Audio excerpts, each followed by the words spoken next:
So, hello and welcome to our latest live session. I'm here at a slightly different location at the moment, so I've got all primary colours as you can see, and we will be covering today in our Tarot On a very useful, I hope, beginner's lesson. I want to show how we teach tarot in just 3 minutes. A bit like chess, where you learn the rules in just a few minutes and then spend the rest of your life learning how to play the game, and all of the tactics and strategies and how it works with different players and so forth. But you can learn the basic rules of tarot in 3 minutes, and I'm going to show you how today.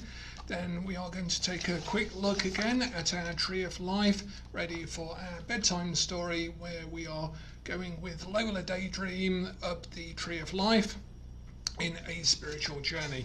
Can somebody just comment for me if they can actually hear me, because I've had to break down my computer and rebuild it several hundred miles from where it was, and I just don't know if it's working or not.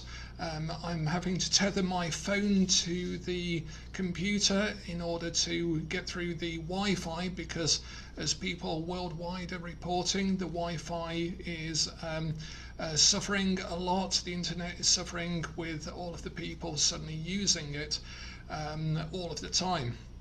Under the lockdown conditions of this pandemic that we are in.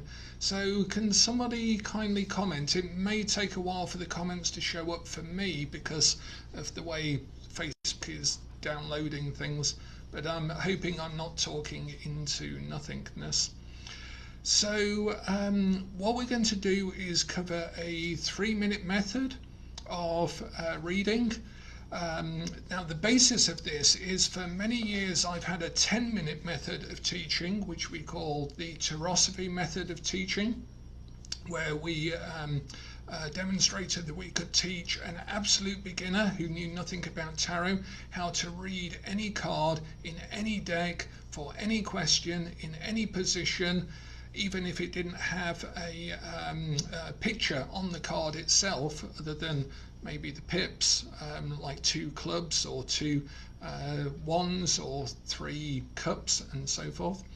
And we demonstrated and tweaked it until I could get that to work in literally 10 minutes for anyone.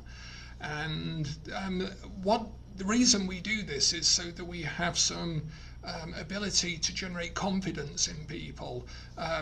If you told someone that it's going to take them 78 days to learn the tarot because they have to study 1 card every day, then they will assume that that is true, and they will assume it is going to take them 78 days to learn because someone has told them. So I like to tell people it's only going to take them 10 minutes and then work from there, because it just gives them that confidence to get started. Also, after a while, a bit like in NLP, where there is a sort of fast phobia treatment, and Richard Bandler used to joke that it took sort of 10 minutes, but he wanted to speed it up. 10 minutes is too long to work with the phobia, so he invented a 3-minute method. And I was inspired by that to try and invent a 3-minute method for teaching tarot. And this is for absolute beginners. So if you're familiar with this, then please bear with me as I go over it again. I just wanted an entry point into this series of units where we could in future tell a beginner to start on this lesson or session and the next session, and then go back and start right at the beginning, because obviously this was never intended as a instructional series. It was more a way of us keeping connected around the campfire as we go through this period of lockdown. Now I'm not seeing any comments at all in my side of the live video. I can see 24 people are viewing. I can see some people who have joined. I can see a couple of likes, but I can't see any comments. So I do apologise if people are making comments and I can't see them. I hope none of those comments are "we can't hear you," otherwise this is going to be a very strange waste of time. Oh, actually, if you could put like a heart symbol or a plus symbol if you can actually hear me, then I can see those coming up on the screen. So a like or a heart or something like that. It sounds like I'm touting for likes and hearts and so forth to get the post promoted, but that's not the case. Oh, well, I've got a plus, so that must be okay. Excellent, good. Yay! Right, brilliant. Yeah, thank you. Excellent. Good job, everyone. Excellent. Excellent. I feel we're bonding. I feel we're bonding over our hearts and so on. That's hilarious. Right, okay, 3-minute method then, as a reward for being so kind. Right, here's our 3-minute method. And it starts like this, and over the next few days and weeks and months as we go through this series, I'm going to be talking about NLP, which is the, you can stop now, okay, stop it. You're putting me off. Right, so yeah, over the next days, weeks, months, let's hope not years, we're going to be covering NLP, and I'm not even going to talk about it at the moment, but just to say that NLP is a form of communications model, and it's based on originally the work of Milton H. Erickson, a hypnotherapist and doctor, and Virginia Satir, a family therapist, and a few other people. And it's based on language and the way we model things in our brain.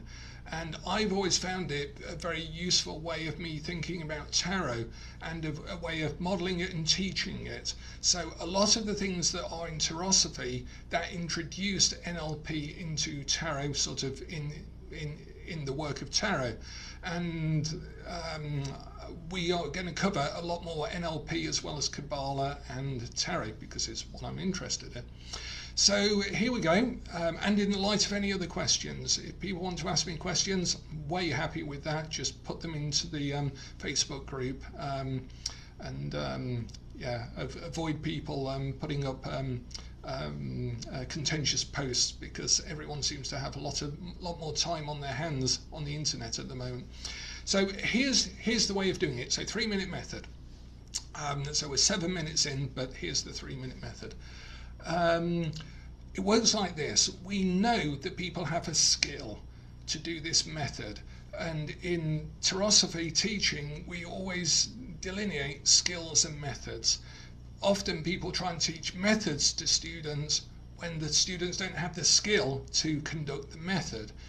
It's far easier to teach the skill, even if it's got nothing to do apparently with tarot. Sometimes we teach the skill without even referencing tarot, and when someone has the skill, we then show them the method, and they're really happy because now they know that where that skill applies. They know the skill, so they're confident with the method, and it gives them a grounding, an application for the method, and it fills in a gap and it locks the learning into place. So you build the skill, but you don't tell them what they're going to do with it.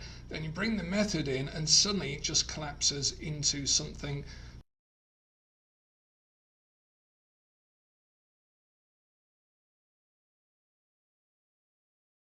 have a skill. If they're certainly able to attend a class or use a computer or get around in the world, they have a skill to be able to interpret pictures. This is how tarot works, by interpreting pictures, if you're reading tarot cards. So we know that people have that skill, so we utilize it. We utilize and incorporate an existing skill, but we have to give it a model. Now, the model I've developed over the years from watching other tarot readers, watching myself, watching and modelling other tarot card readers, hundreds and hundreds and hundreds. And what I noticed is the basics to pull together a story within a powerful tarot reading. There are 3 basics, and this is all you need to learn in 3 minutes.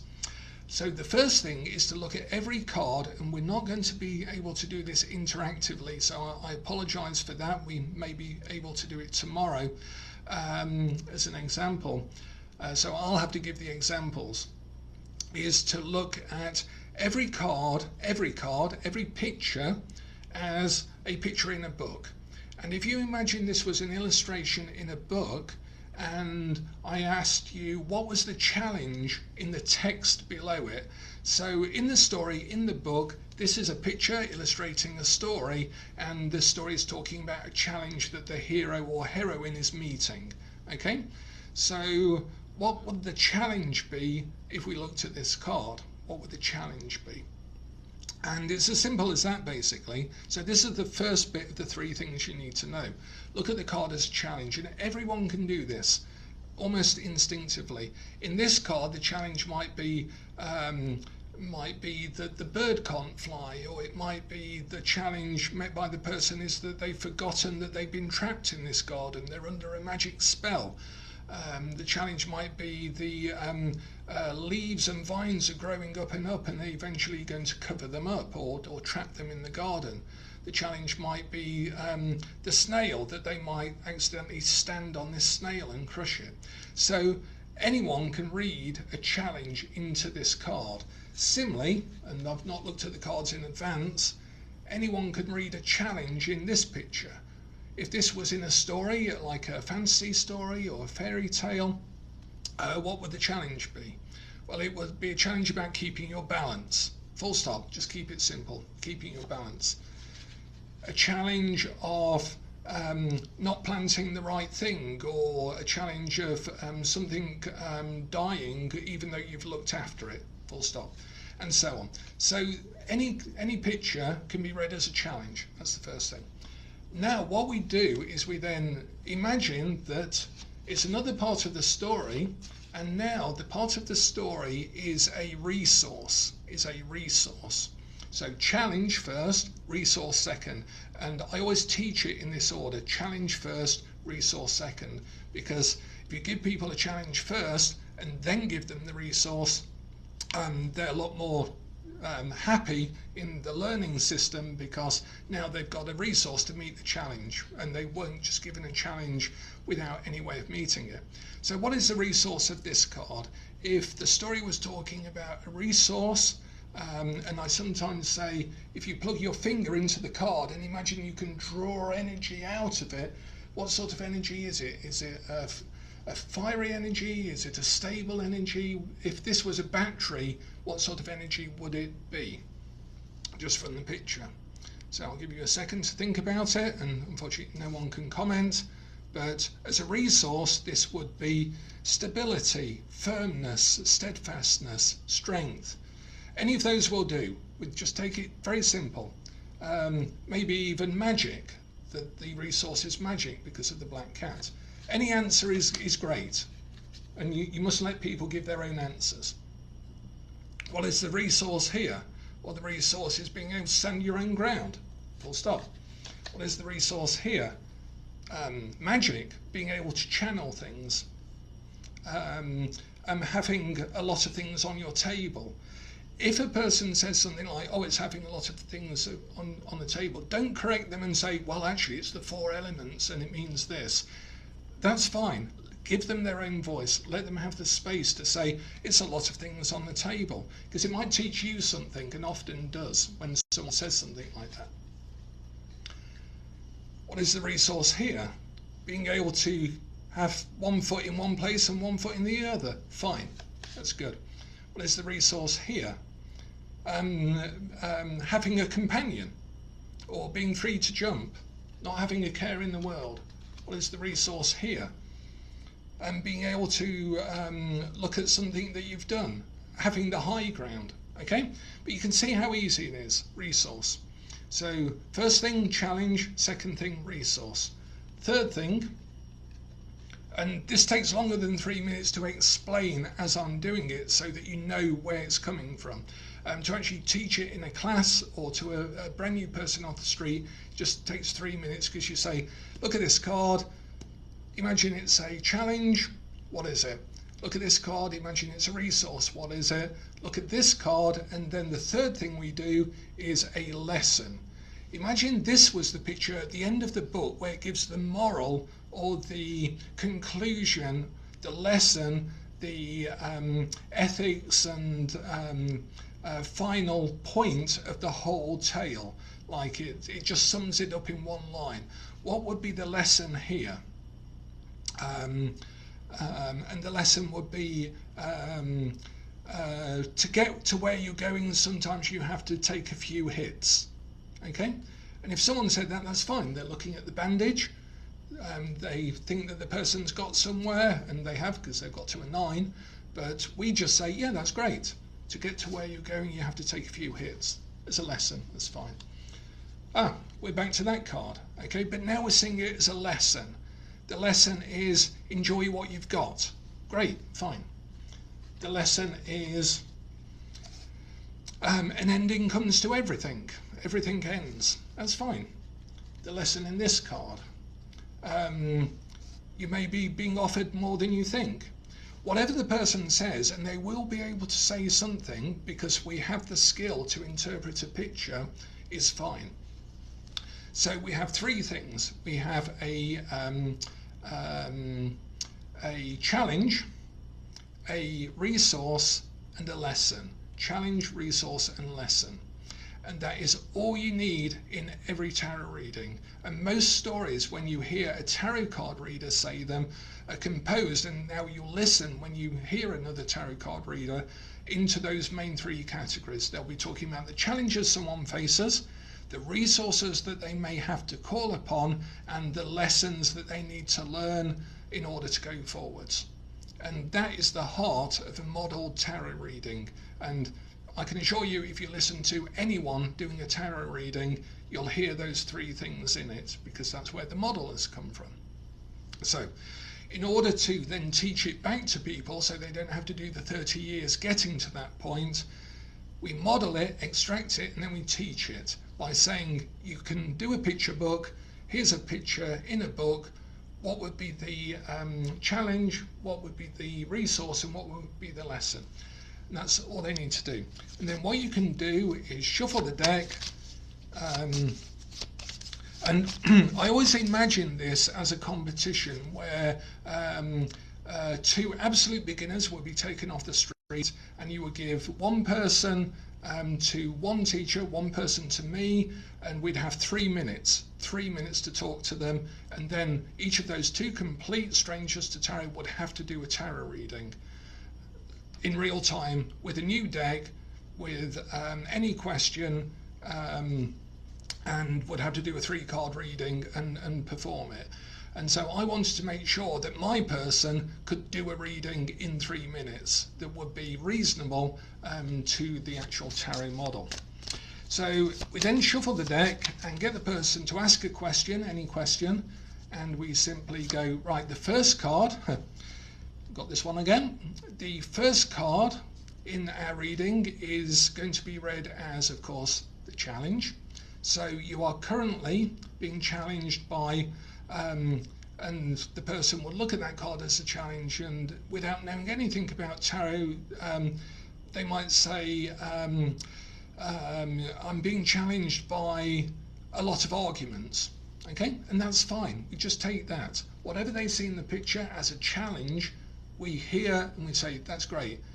Arguments. And we can think inside our head, that's good, because they've got the 5 Gebora in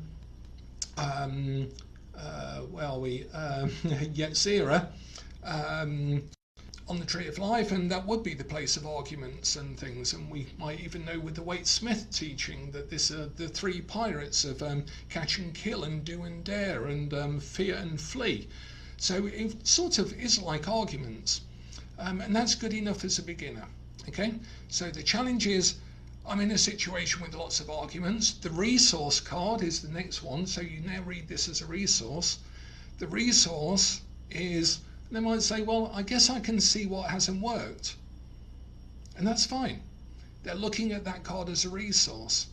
The only resource in this might be that I've still got my stick. You know, so I can still go for a walk into another field. I can walk away. I've got the use of my legs.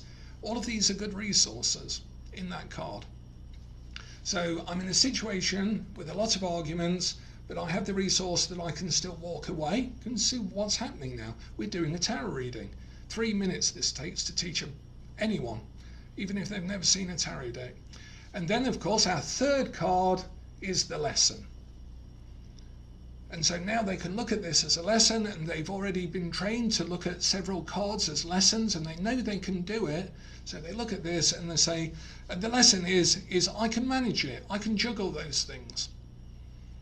And of course we've got pentacles again, so they can juggle their time in order to walk away and spend time doing different things rather than getting involved in the arguments. And that is a decent, damn fine, near perfect 3-card tarot reading that you can teach anyone off the street to do. And the best thing is as long as it's any deck with pictures, it'll work fine.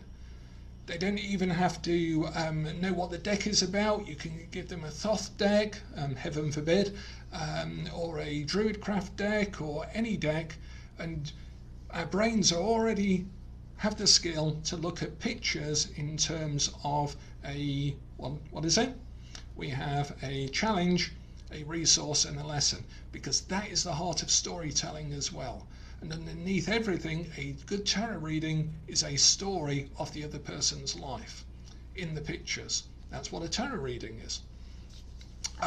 So using that really fine-tuned model, getting the bare bones of it, we teach that first in 3 minutes. We get people to do tarot readings for each other. They can do 5-card readings where every card is a lesson.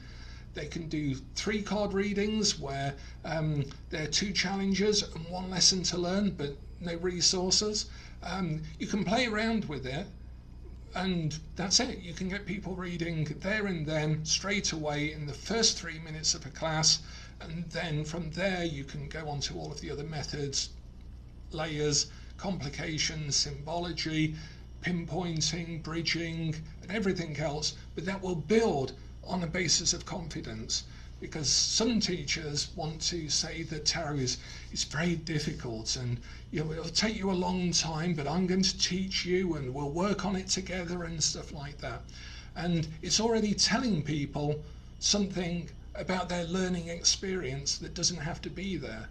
Their learning experience should be quick, fun, and build their confidence, and most importantly, their own voice.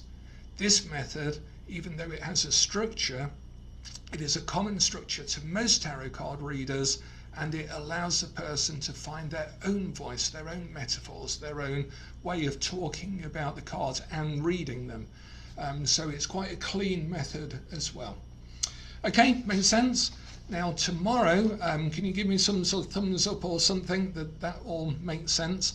I don't know why it's not showing any comments at all. It's perhaps because I'm tethered to a phone at the moment, so it's sort of just filtering those out.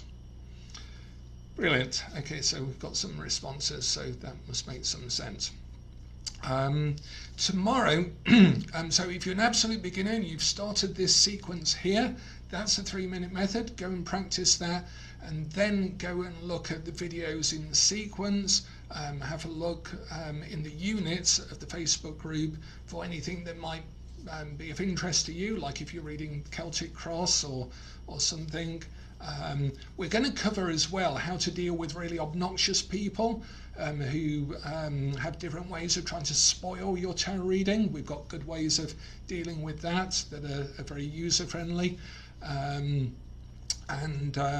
Tomorrow we're going to cover the 10-minute method, which is a longer way of reading, but it does allow you to read any deck, even if it doesn't have, like for this card, it would just have 7 sticks on it and no picture of what was going on. Or it would just be the 7 of clubs in a playing card deck. And hello to Tolly who's joined us. The 10-minute method looks at the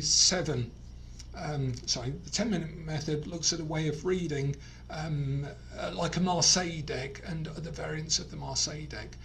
The 3-minute method does require a picture deck to help you with illustrations. The 10-minute method will work with any deck, and both of them tie into each other because the 3-minute method was a way of simplifying the 10-minute one. Okay, now we're going to have our bedtime story. So Tom has joined us just in time for the bedtime story.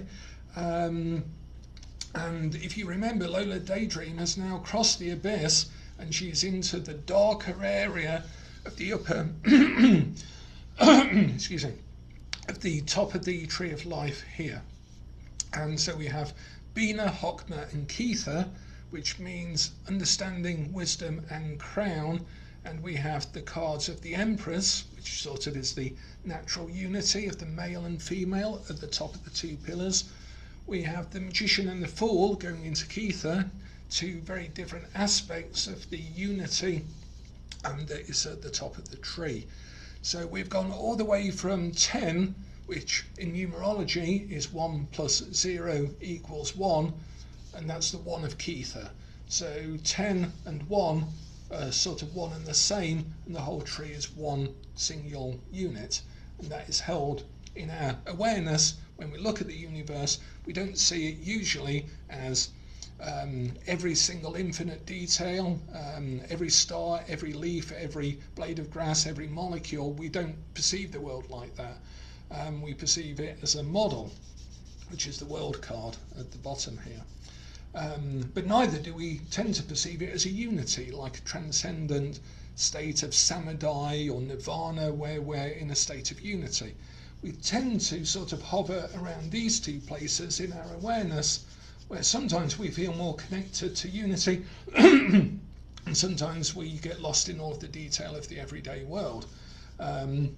So generally this middle pillar is our state of awareness from the very lowest, grossest, mundane, but sometimes most enjoyable states, all the way up to the most transcendent, sublime, abstract sort of states right up at the top. And so because we've crossed the abyss with Lola, we're going to go into Binah, which is the Great Mother, the grade of Master of the Temple in the Golden Dawn and, Crowley's system. Then we have the Magister in Hokmah, and the Ipsissimus, his very own self, up at Kether, which is the end of the journey and the start of another one. So let's see what Lola has to say about her trip into Binah as our bedtime story for a few minutes this evening. And tomorrow we're going to take a look at our 10-minute method as well. Excuse me.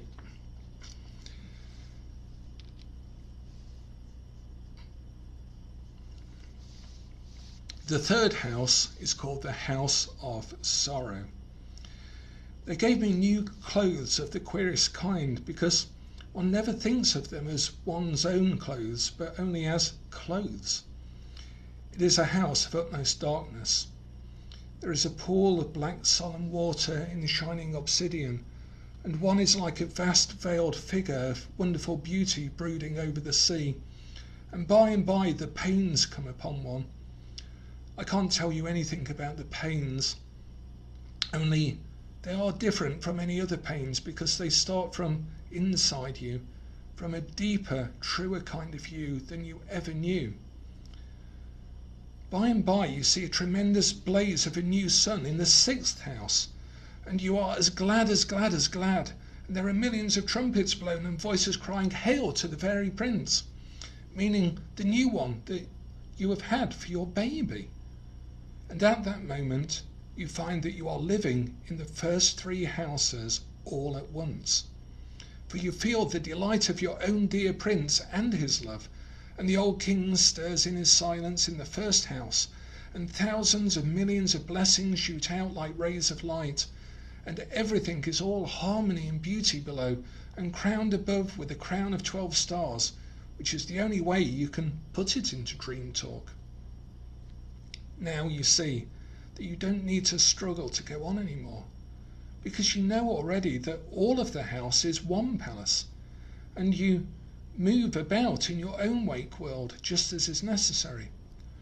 All the paths up to the 2nd house all open, the path of the Hierophant with the flaming star and the incense in the vast cathedral, and the path of the mighty ruler who governs everything with his orb and his crown and his sceptre. There is the path of the Queen of Love, which is more beautiful than anything, and along it my own dear lover passes to my bridal chamber. Then there are the 3 ways to the holy house of the old king, the way by which he is joined with the new fairy prince, where dwells a moonlight virgin with an open book and always always reads beautiful words therein, smiling mysteriously through her shining veil, woven of sweet thoughts and pure kisses. And there is the way by which I always go to the king, my father, and that passage is built of thunder and lightning. But there is a holy magician called Hermes who takes me through so quickly that I arrive sometimes even at the very moment I start. Last of all is the most mysterious passage of them all, and if any of you saw it, you would think there was a foolish man in it being bitten by crocodiles and dogs and carrying a sack with nothing any use at all in it. But really, it is the man who is meant to wake up and did wake up, so that it is his house. He is the old king himself, and so are you. So he wouldn't care what anyone thought he was.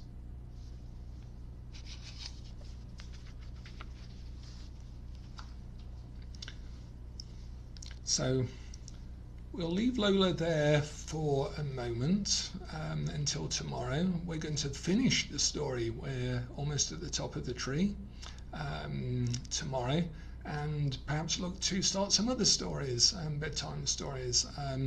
I have here Yen to read some Umberto Eco stories, some Italo Calvino stories for our bedtime stories. They do have some relationship to Kabbalah, tarot and mysticism, some more obviously than others, but if you'll indulge me and you're interested in some more bedtime stories, then we'll actually start to read a lot more stories out in our little campfire here. So thanks a lot for your time and attention. Tomorrow I'll see if I can get the internet in this location working, and then we'll see how we do. Okay, thanks a lot. I hope you're all staying healthy and safe. We are having to take a very long journey through the middle of a very big crashing wave, and you know, as long as we stay true in the middle, as safe as possible, as long as possible, and don't expect anything to be over too soon, we will get through it, I'm sure. Okay, take care everyone, look after yourselves.